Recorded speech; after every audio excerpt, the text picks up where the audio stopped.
Hi there, I'm Will, part of the team that delivers Altair Sustainability Services. For the next few minutes, I'm going to talk you through our summary pack of the key funding, policies and regulation that have been announced in the recently published Energy White Paper that housing providers will need to be aware of.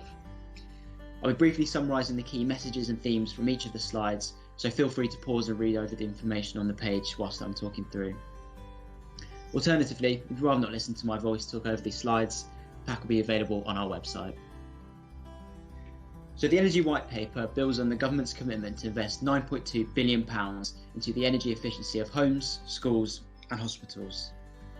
In terms of the current condition of energy efficiency in social housing, 44% of all social rented homes in England have an EPC rating below C. Given the government's commitment to have as many existing homes as possible hit EPC band C by 2035, housing providers will need to be considering how their homes will need to be improved to meet future energy performance standards. The good news is that this comes hand in hand with saving money for tenants on their energy bills. As shown by the diagram on the left, there's a significant jump from the average energy bill of £3,000 to £400 from the bottom to top band of EPC. When you consider that 2.4 million people are living in fuel poverty in the UK, this will have a significant impact on the day-to-day lives of your residents. The Energy White Paper sets out three key commitments that are all about helping the UK to achieve being carbon net zero. The Creating a Fair Deal for Consumers commitment centres on reducing fuel poverty, which is particularly relevant to the social housing sector.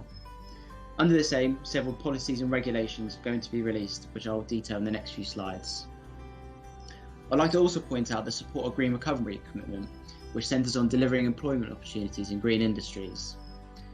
A recent Guardian article predicts that 220,000 new energy efficiency jobs will be made available by 2030 in the UK. And it's worth considering that much of the demand for these jobs will be in the housing sector. One of the biggest changes to policy that housing providers need to be aware of is the Future Home Standard. Future Home Standard will require new builds to be fitted with low carbon heating, high levels of energy efficiency and are zero carbon ready. It centres on future-proofing homes currently being designed and built to avoid costs of retrofitting later on. And ultimately, the standards will drive efficiency from both a cost and carbon perspective. Now, for existing homes, this will mean landlords will be expected to comply with the new requirements as and when material works are conducted on their properties. And for a lot of you listening to this who do manage existing homes, you'll need to be aware that there are requirements on those. The Future Home Standard is proposed to be coming into effect in 2025, and a roadmap for its implementation is due to be published later this year, following a consultation on the interim uplift of the current standards. On this slide, we outline the funds that are available to housing providers and low-income households. On the left, we have the Green Homes Grant, which is a £2 billion scheme for landlords and homeowners to improve the energy efficiency of their properties. 500 million of the Green Homes Grant has been ring-fenced for local authorities to deliver energy efficiency measures for low-income households. On the right-hand side, we have the Social Housing Decarbonisation Fund, which committed £50 million to support the upgrade of social rented homes to EPC Band C. An additional £60 million was also committed from 2021 to 2022. Whilst this is a small initial fund, it's envisaged that this will be a larger one once the lessons are learned from the pilot schemes. Finally, following the release of the EPC Action Plan in September, we can expect changes to the energy performance of building regulations from 2012 in order to tighten up this system. The Warm Hose Discount is expanded, offering £140 off electricity bills from 2 million to 3 million low-income households until 2025/2026. It's worth noting that the Fuel Poverty Strategy is also due to be published in early 2021, as well as the Heat and Building Strategy, which will be published later in the year. The rest of this slide covers announcements related to clean heat technologies.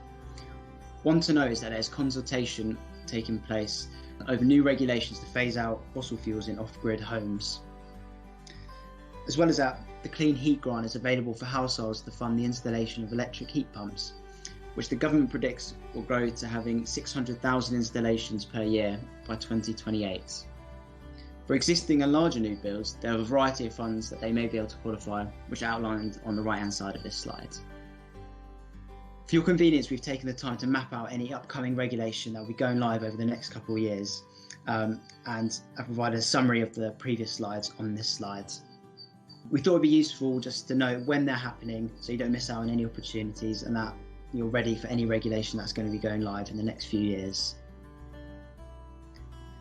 Finally, if you have any questions on the up-and-coming changes to regulation, policy and grant funding detailed in the Energy White Paper, then please get in touch with either myself or Annie Gray, who leads on our sustainability services at Altair. If you don't think grants will be sufficient for your organisation's net zero transformation and are wondering what other alternatives are out there to plug the finance gap required for your organisation's transformation, then I'd encourage you to have a chat with us about how we can support your organisation to access sustainability-linked loans and green bonds. If you'd like to find out more information about Altair sustainability services, then please follow the link at the bottom of the page. Thank you for listening.